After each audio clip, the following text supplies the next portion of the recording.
रोज की दो चाय बनाएं और दही बनाएं। हेलो फ्रेंड्स, कैसे हैं आप सब।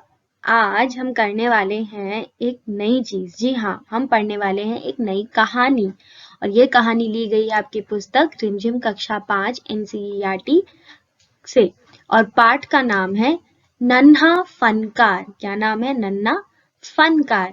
और इस कहानी को पढ़ने के लिए आपको अपनी खोलनी है यही पुस्तक और निकालना है पृष्ठ संख्या 33 यानी कि 33। तो देखते हैं कि हम क्या है इस कहानी में। वाह, देख रहे हैं एक छोटा सा बालक छैनी और हथौड़ा लिए घंटियां बना रहा है और यहाँ पर रखी हुई हैं कुछ ना बनी हुई घंटियां और यहाँ पे देखो कितनी अच्छी तरीके से उसने तराशा हुआ है और यहाँ पे कुछ और औजार भी पड़े हैं। ये कहानी इन्हीं के बारे में है। यही है हमारे नन्हे फनकार। जिस तरीके से ये छैनी और हथौड़ा लगा रहे हैं इन घंटियों में, लग तो रहा है कि ये फनकार तो हैं, अपने कार्य में बहुत ही ज्यादा अच्छे हैं। तो चलिए पढ़ते हैं इनके बारे में कहानी नन्हा फनकार। वह लड़का एक चौकोर लाल पत्थर के पास बैठा गया। उसने जल्दी जल्दी कोई प्रार्थना बुदबुदाई और छैनी हथौड़ा उठाकर अपना काम में जुट गया। कुछ दिन पहले ही उसने इस पत्थर पर घंटियां की कतारें और कड़ियां उकेरना शुरू किया था। लड़के ने एक अधबनी अधूरी घंटी पर छैनी की नोक टिकाई और सावधानी पूर्वक हथौड़े से घंटी पर नक्काशी करने में जुट गया। जैसे कि हमें यहाँ दिख रहा है कि वह घंटी पर नक्काशी कर रहा है। हथौड़े के वार से पत्थर पर जो कटाव उभरता उससे पत्थर की किरचें छितरा जाती और वह आग सिकोड़ लेता। साथ साथ धीमी आवाज में वह कुछ गुनगुनाने भी लगता। उसके चारों ओर दूसरे संगतराश भी अपने अपने काम में डूबे हुए थे। तो ये कौन है?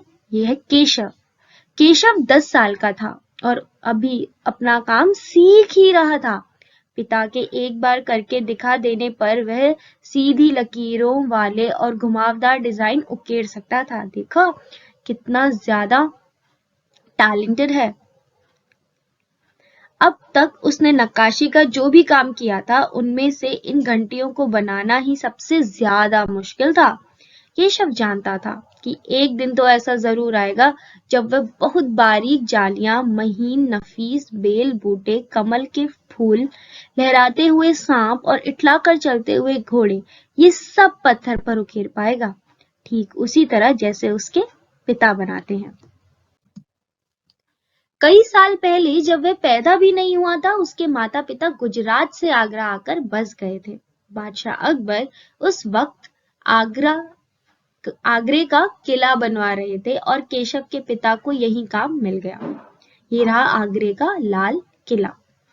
केशव का जन्म भी आगरे में ही हुआ था। उसे गुजरात की पुश्तैनी गांव जाने का तो कभी मौका ही नहीं मिला। आगरे की गलियां और अब सीकरी, बस यही उसका घर था। चारों ओर छैनी हथौड़े की ठक ठक खड़खड़ के बीच केशव को किसी के कदमों की आहट भी न सुनाई पड़ी।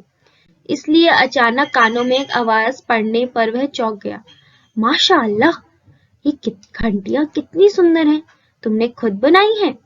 तो किसी ने एकदम से बोला, माशाअल्लाह, ये घंटियां कितनी सुंदर हैं। घंटियां तो सुंदर थी, पर यह बोला किसने? पीछे मुड़कर केशव ने आंखें उठाई तो उसे एक आदमी दिखा। बेशक मैंने ही ये घंटियां बनाई हैं। क्या मैं आपको पत्थरों पर नक्काशी करता नजर नहीं आ रहा? देखते नहीं मैं ही पत्थर को तराश रहा हूँ। केशव ने बड़ी तल्खी से जवाब दिया। अब वह काम कर रहा था। काम करते करते किसी ने बात करनी शुरू कर दी तो वह थोड़ा सा गुस्सा हो गया। दिखता तो है पर तुम इतने छोटे लगते हो ना। हा हा हा। वह आदमी हंसते हुए बोला, मैं 10 साल का हूँ। 10? अच्छा। वह आदमी पास पड़े पत्थर पर बैठते हुए बोला, तब तो काफी बड़े हो गए। मैंने भी 13 साल की उम्र में एक लड़ाई में हिस्सा लिया था। अब केशव उस आदमी को अच्छी तरह देख पा रहा था। उसकी उम्र रही होगी 30 से ऊपर। कद मंजोला था। वह सफेद अंगरखा और पजामा पहने हुआ था। उसके लंबे बाल गहरे लाल रंग की पगड़ी में अच्छी तरह से ढके हुए थे। लगता है कोई बहुत बड़ा आदमी है। केशव ने उस आदमी के गले में पड़ी बड़े बड़े मोतियों की माला और उंगलियों की अंगूठियों को देखते हुए सोचा। देखो कितनी बड़ी माला है ना। तीखी नाक, बड़ी बड़ी आंखें, होठों को ढकते हुए नीचे की तरफ आती घनी मूछें। केशव उस आदमी के व्यक्तित्व को मुआयना कर ही रहा था, तभी उस आदमी ने एक नक्काशी की तरफ इशारा करते हुए कहा, इस लड़ी में अभी काफी काम बाकी है। इससे पहले कि केशव कोई जवाब देता, उसने किसी के तेजी से दौड़कर आने की आवाज सुनी। यह और कोई नहीं, महल का पहरेदार था। हुजूर, माफ करें, मुझे आपके आने का पता ही नहीं चला, हाँफते हुए उसने कहा। फिर वह मुड़कर भौचक से खड़े केशव को घूरते हुए बोला, बेवकूफ, खड़ा हो। हुजूरे आला के सामने बैठने की जरूरत कैसे की तूने? झुककर सलाम कर इन्हें।